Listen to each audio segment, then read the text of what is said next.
So for those who don't know me, my name is Lexi Ligon Holloway. I am a PhD candidate down at Duke University in the Cultural Anthropology department. I study anti-Black racism in classical music, working with Black classical musicians to not only reject or resist this anti-Black racism, but also to reject it. So I'm so grateful to be joined here on stage with two incredible powerhouse women. So first we have Marcia, who is the Chief Diversity Officer and the Assistant General Manager of Employee and Community Relations at the Metropolitan Opera. And we have also Leah Johnson, the EVP, Chief Communications and Marketing and Advocacy Officer at Lincoln Center for the Performing Arts. So can we give them both a round of applause?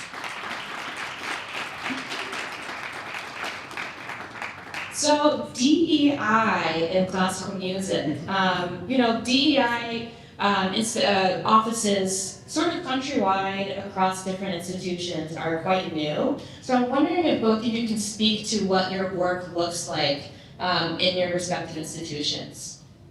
Thank you, very glad to be here. So I always start off in conversations with this diversity, equity, inclusion, those words put together. A lot of people might not have thought about it, but this work has been around for a long time. Now, people having jobs with this as a title, that is absolutely new. And I say that because I come to this work having been in ballet, actually in Cincinnati, Ohio, as a matter of fact, and through College Conservatory of Music Preparatory Program. So in 1964, when I started ballet lessons, and was the only Black kid in my ballet school. So that's why I say this has been around for a long time.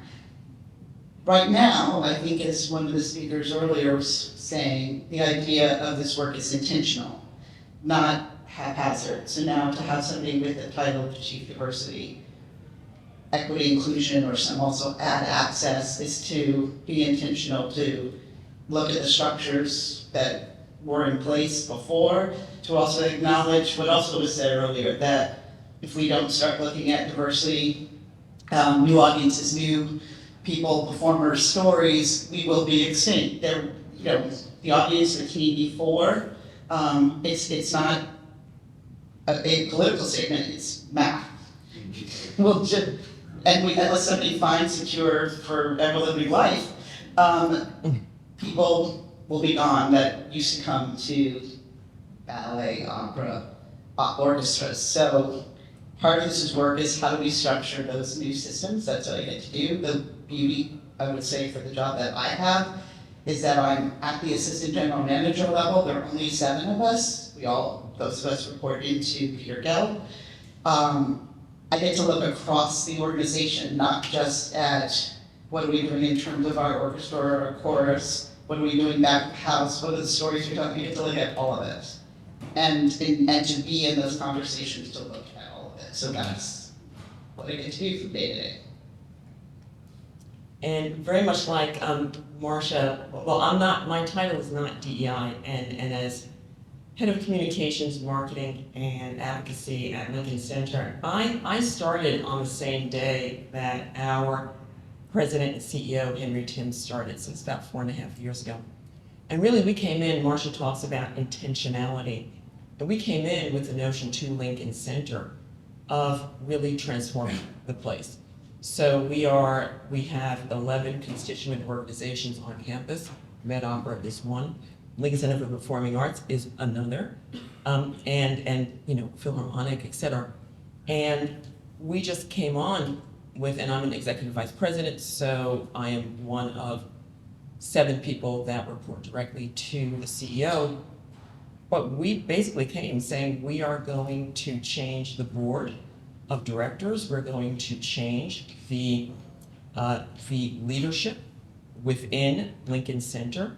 We are going to try our best to reflect on our stages, artistic and artists that we present, who represent the city of New York, people of the city of New York, so people can see themselves. So all of those things were things that we started doing.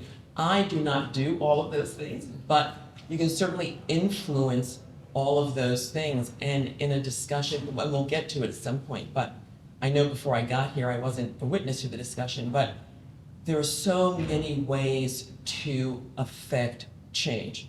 All the things I mentioned in contract negotiations with orchestras, in just the notion of DEI or idea or whatever the formulation might be, it is something that is woven into every breath we take, everything that we do.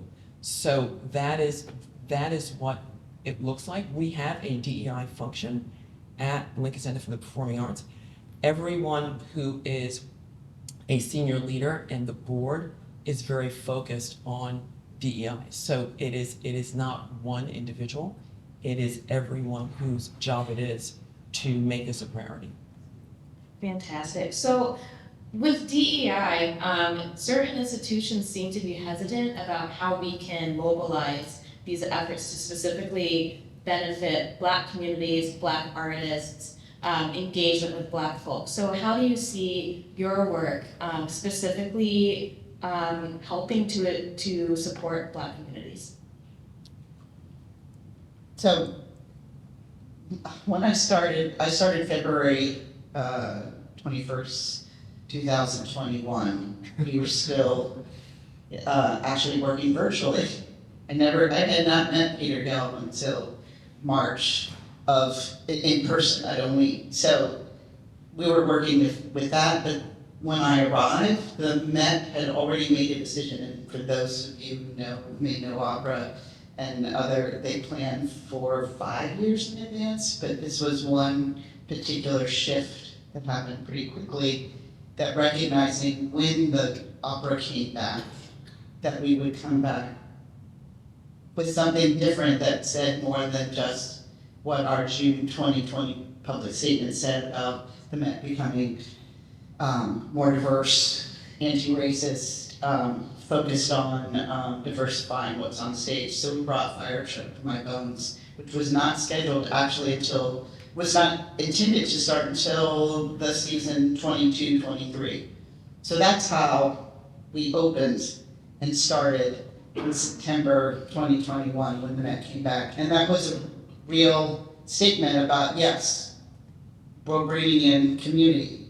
So it's one thing to say for an institution that really hasn't spent much time, and that's the history of the Met, focused, not even explicitly, but focused on Black people, Black lives, to say, yes, we're going to bring in this opera by a Black composer too, so that's all brand new, the co-director, Brown, and that's different also than Porgy and Bess, which is the other history of opera. And so, but you still have to have someone to engage and have that understanding. And this, I will say, is probably a kismet, honestly, in terms of my hiring, and then saying, oh, we're going to do Fire Truck My Bones. Because it also meant you can't just say, oh, we're doing that, and people will just show up. And the same thing was true even when the Met brought Porgy and Bess, which was part of their 2019-20 season.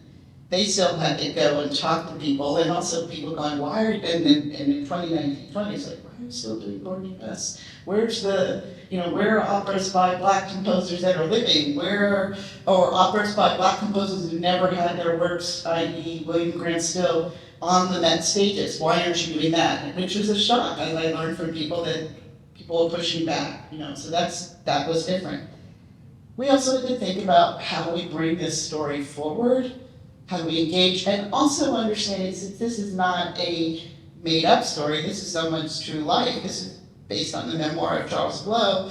It also about real places. Grambling is a real institution, HBCU. All those things were new, and so saying to the organization, here are communities we need to go to, here are the people we need to talk to, and engage with before we even do the opera.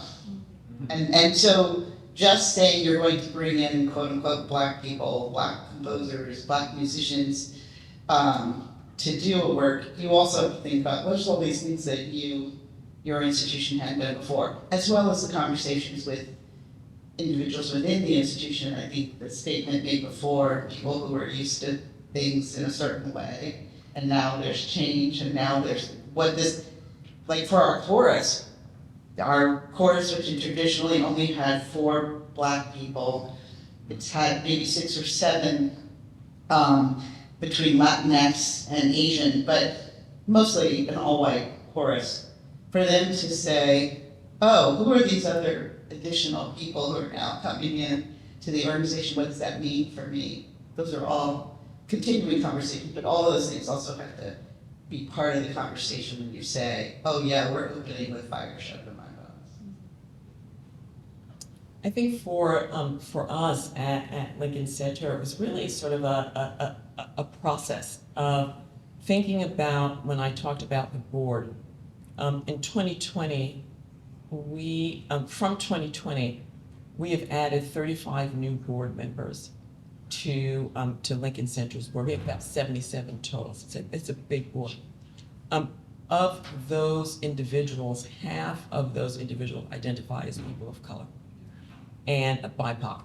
And so that's one thing. We have 50% people on our executive leadership team identify as people of color. We have in our senior management team, 30%, which is a layer below the executive leadership team, 30% identify as BIPOC individuals, 70% as women. So for us, it was really sort of changing the conversation within, so that when we wanted to bring, we have an artistic director, our chief artistic officer, who came on board in 2021, and bringing in Chineke, for instance, bringing in, presenting the orchestral tribute to Biggie Smalls, doing things that were different and laying the groundwork, as Marcia says, in the community, but doing outreach in the community. My department is very focused on the kind of outreach that we do, right? So the only focus when I got there was the New York Times. New York Times is very important, don't get me wrong. Everyone wants a good review in the New York Times, that is for sure. But we never thought about, there's Ebony, there's The Root, there's so many other, there's El Diario, there's so many other publications that should be reached out to, that should be engaged. That's the kind of work that we started doing. The other thing that we have been very involved with is, from a marketing perspective, making sure that everyone feels, yes, you can see yourself on our stages, but can you afford to come in and buy the ticket? So we instituted last year, Choose What You Pay. So all of our programming now at Lincoln Center is Choose What You Pay or free. So Choose What You Pay goes from $5 to $35. You can say, you know what, I can only pay $2, and that's cool, you get a ticket. You can say, you know, I'm gonna give $200 because I really wanna support this, you can do that. Our audiences have shifted beyond compare. This summer, for the first time ever, 51% of our audiences were identified as BIPOC. We have the Choose What You Pay. From a revenue perspective, we have had more donors saying, so we're not getting the revenue from necessarily the ticket, but we have had more donors saying, we love what you're doing, I want to support Choose What You Pay. So actually, it's been a plus on the revenue side. And so all of these things have really added to, I think, bringing audiences in. The other thing that we are quite focused on is telling the story of how Lincoln Center came into being. So we're a product of urban renewal. And so an entire community called San Juan Hill was raised in order to make way for Lincoln Center, Fordham, and Lincoln Towers. So, and this was in, this is Robert Moses, this is all in that moment. And what we have been focused on is we have commissioned essayists, historians, to tell the story, understand. So we've been doing our work from an archival perspective, looking back, what was the original intent? What were people thinking back then? But also to understand, well, who was living here? From James P. Johnson to a stride pianist who created the song The Charleston that we all know, right? Thelonious Monk, the most amazing jazz artist or pianist around. So many artists, so many things were going on in San Juan Hill that no one knows about. And so we have taken up and many African American people, many Caribbean American people who lived in the area, and Latinx people. So we have taken that up as well. So for us, it's kind of like a 360 look at Lincoln Center, at changing today for tomorrow. We have the issue of sustainability. We've been around for 65 years. We will not be around for another 65 if we do not make these changes and really begin to embrace people just in our city. And also using, we'll get to it later, but also using technology to reach even more. How do we get to young folks? How do we get folks excited in an industry where, people think it's not for me? So those are the kinds of things that we have been doing, and we're very, very excited about. It's really incredible on both fronts. Marcia, did you want to? Yeah, we can give a round of applause.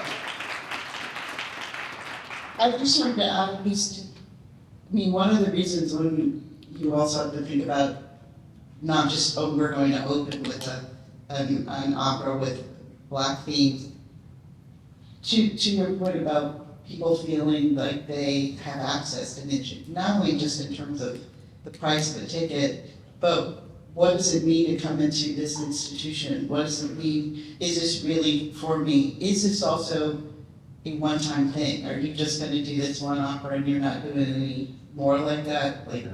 And it meant to what, since we planned so far ahead, what are the other operas? So now here we are in 2023 and we are doing X, The Life and Times of Malcolm X, after having done Fire Shook to My Bones, also pretty champion, but also building audience, because it isn't only an audience that might not be able to afford a ticket. We recognized when we started creating a conversation with corporations, law firms, financial institutions that had what they call employee resource groups, what I used to know as affinity groups, that many of the people in those groups, Black, Latinx, even LGBTQ, had not come to the opera. And they can afford a ticket. They can afford tickets, whether it's $25 or $300. Many of them had not come before. And we hadn't reached out, nor had their institutions necessarily thought, oh yeah, going to the opera might be a way to engage a community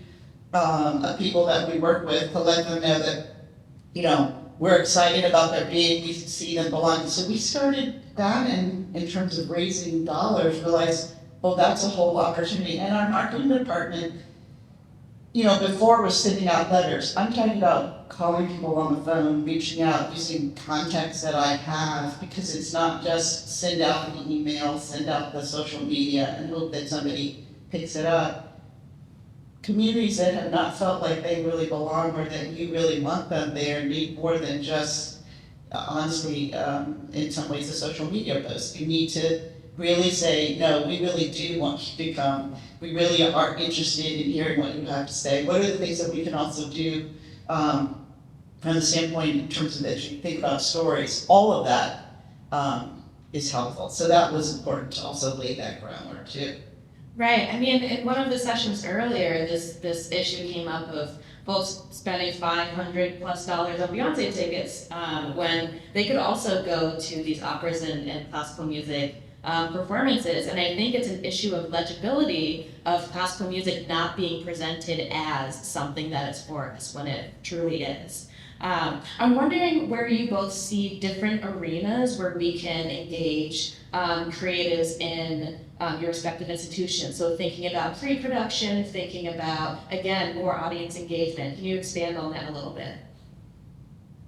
Well, example, I was saying before we came up, so with X, The Life and Times of Malcolm X, this is an opera also that was done in 1986, so it's not like it's super brand new, but it's taken this journey for it to come to the Metropolitan. And now, quite honestly, I think given both the stage that the Met has, can really bring it to its fulsome, at least in conversations with Chris Davis. I think he's incredibly excited.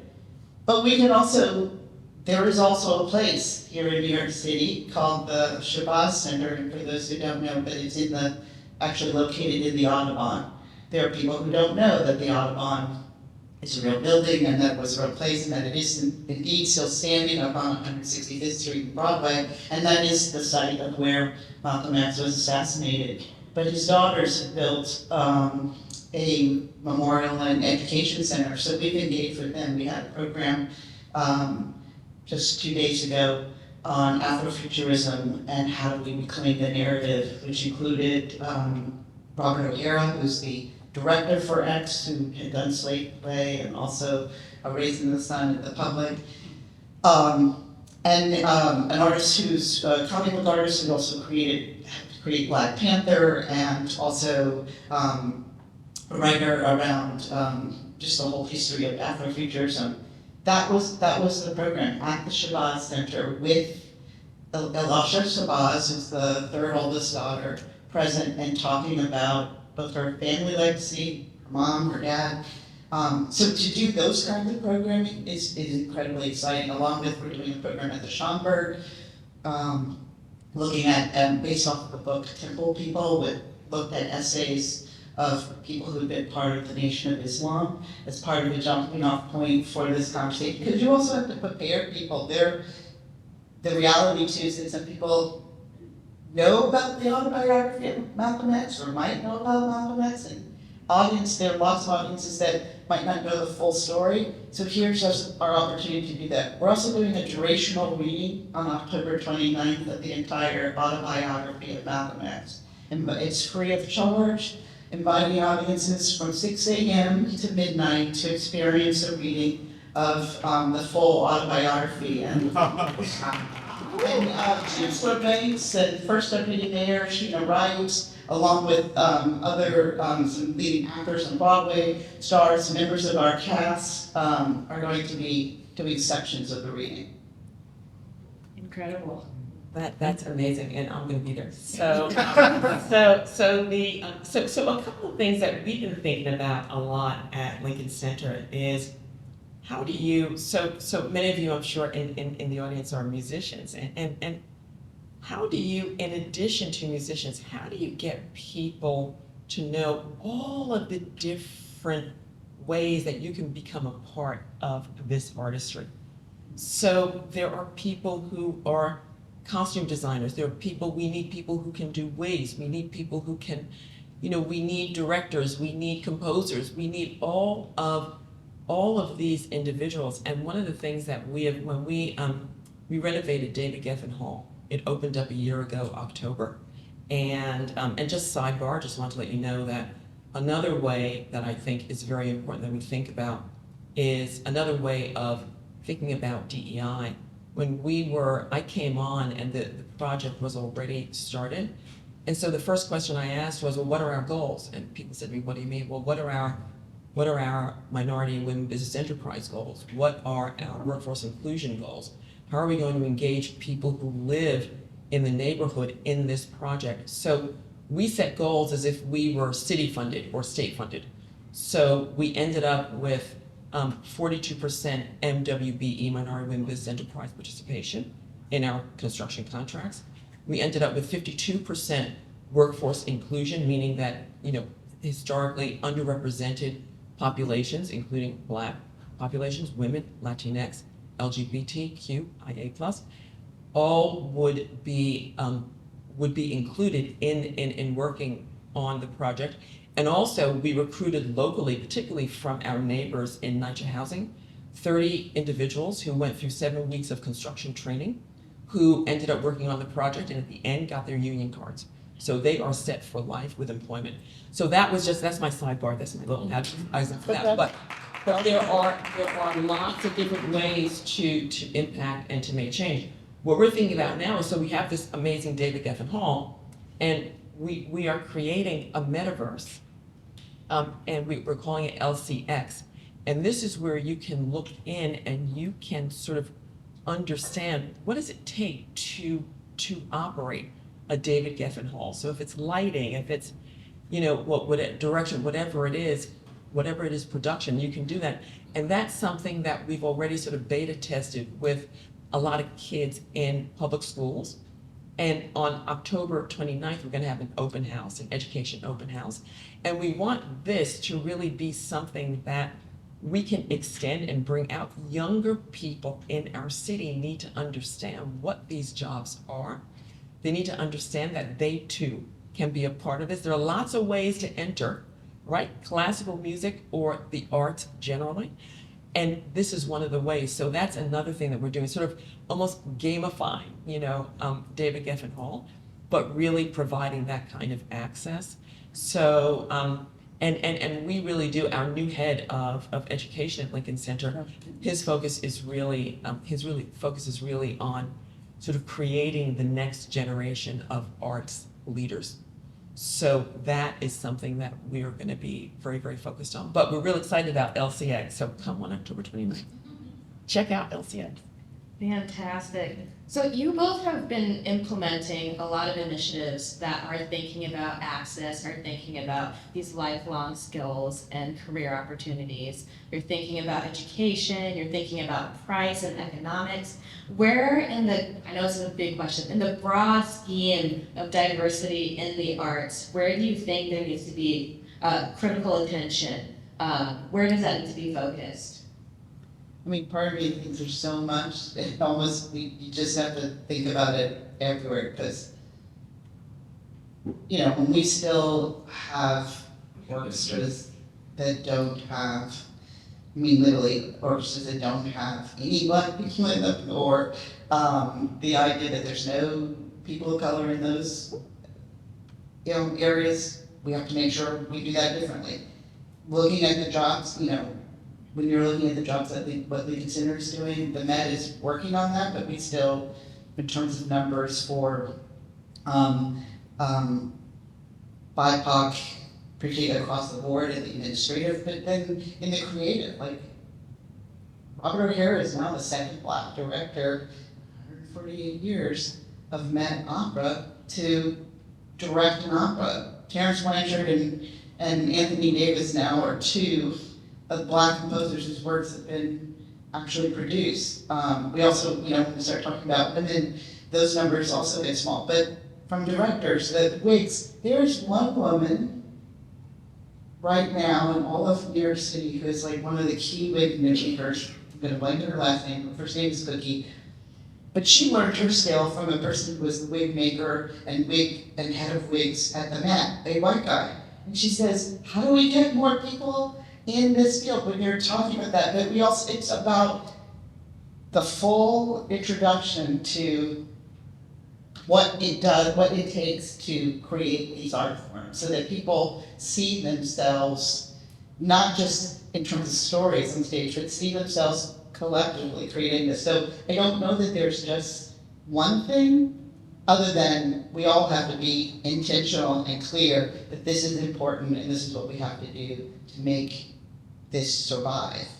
As well as, and it's sad that it took, quote, the dire reality, I love that when he said 120 months, the reality of what it takes to not be extinct as art forms. And I mean for orchestras, opera, ballet, what we used to think of as classical arts, for people to get those next audiences, we have to do this work across the board. It really is boiling the ocean, I've been involved in politics and government in the past, and we used to talk about sort of when you're starting a campaign, it's like thinking about eating an elephant, right? You can't digest an entire elephant, you've got to do it bite by bite by bite. And it's that sort of thing. So there are so many things that have to be focused on for us. I think it is really thinking about DEI in every single thing that we do. So, our negotiations with, our summer orchestra, right? In those negotiations, sort of going into those negotiations with the notion of inclusion is the most important thing, right? And how are we going to do it? So using a lot of the Sphinx kind of their kind of guidelines and so forth as we went in, thinking about that is something, and ended up with a 3-year contract that is good, and hopefully in 3 years after that we'll get better and better. That sort of thing. Jonathan Hayward is going to come and be our conductor, and so his thinking about he's in Baltimore now, and so his thinking about how do you reflect the community in what we decide to program, how we decide to bring people in, that is really going to be helpful. But I think it is honestly, I don't know where the area of focus is. I think the area of focus has to be on every single thing that we touch and that we do. So when you think about your boards, when I walked in and someone was talking about their boards, we have what we call a leadership fellows program, right? We recruit sort of people who are just about ready to go. Oh, everyone's going to want them to be on their board in 4 years, right, or 2 years. But we go in, we ask people, and this is a 2-year program. We have majority BIPOC people. We have about 32 people in the program, majority BIPOC. 6 of them have been placed on boards on the constituent organizations. So the notion is to now populate the boards, not only Lincoln Center's board, but the boards around on our campus with people who have gone through, who understand, who love the arts, and who are also very interested and engaged in DEI and those issues. So I think that there are all different ways that we can impact audiences and so forth. That was about choose what you pay. But it's really hard to say what we should focus on. I think everything, but one bite at a time. Right. Which I think can also, you're both doing so much. You've both implemented so much. It's a gargantuan task, and sometimes it can feel impossible. Sometimes it feels like you're just throwing stuff at a wall and you're seeing what sticks and you're praying that, that will make long-standing change. How do you stay motivated? What excites you? And if you're allowed to share it, what do you have coming down the pike? Well, what does excite me is when, I was just saying to you as we were coming up, so, just yesterday, I went down to the Met. The Met has a cafeteria. People don't know that. It's run by the same people who do our big fancy place where we spend a lot of money to have dinner before the on the Grand Tier.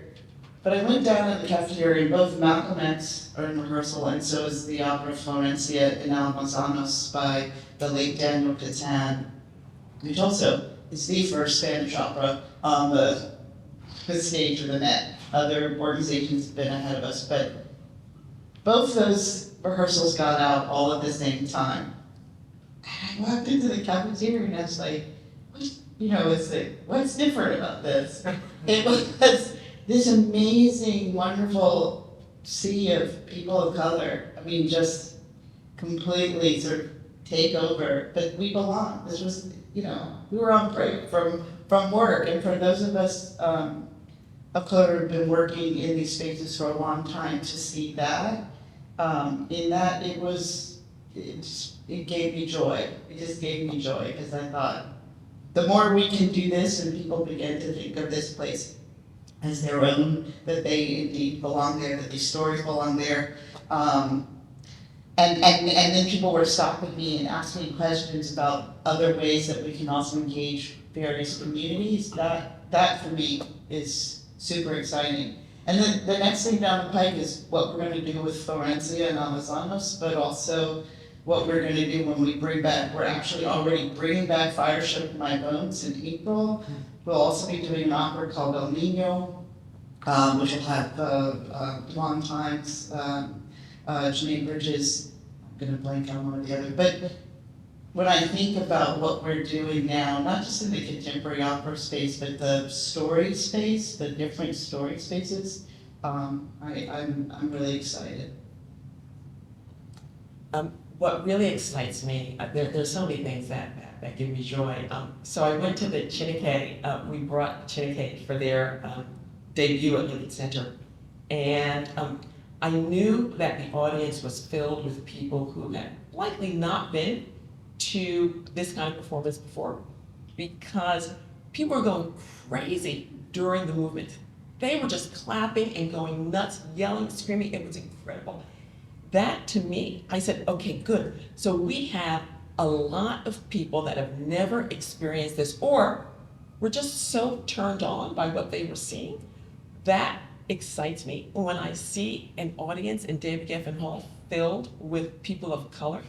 When I see and to know that we programmed that, to see that the opening night of David Geffen Hall, what we chose to present was A.T.N. Charles with the New York Philharmonic, the San Juan Hill, A New York Story. This was his original composition that he wrote with his band and the New York Phil. This was these two performances to open up David Geffen Hall. And I thought, that is, to have a Trinidadian trumpeter, composer, doing this, that brought me joy. And there are just so many things like that. And the other thing is, a friend of mine came during the summer, so we did our tribute to the 50th anniversary of hip hop. So he said to me, you know, he was dying to get tickets. We got him tickets.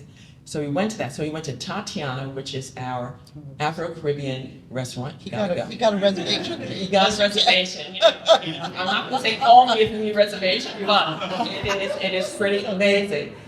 So we went to Tatiana. He went to hip hop right out in Danmarsh Park.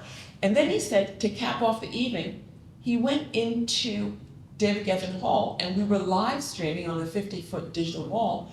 We were live streaming the then called Mostly Mozart Festival Orchestra. The name will change, but with Jonathan Hayward at the helm. But he went to see that, and I said, okay, this is what it's all about. Like, you experience all of Lincoln Center. This is it. So that's what excites me. Things to come.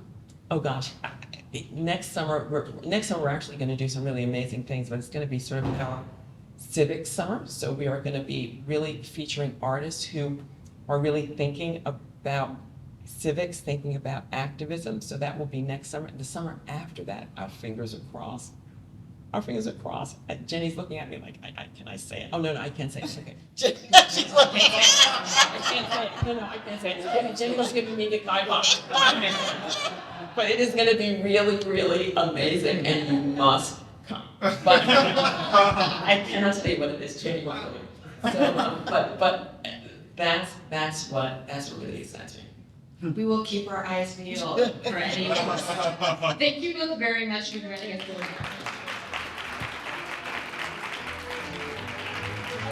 I thought it was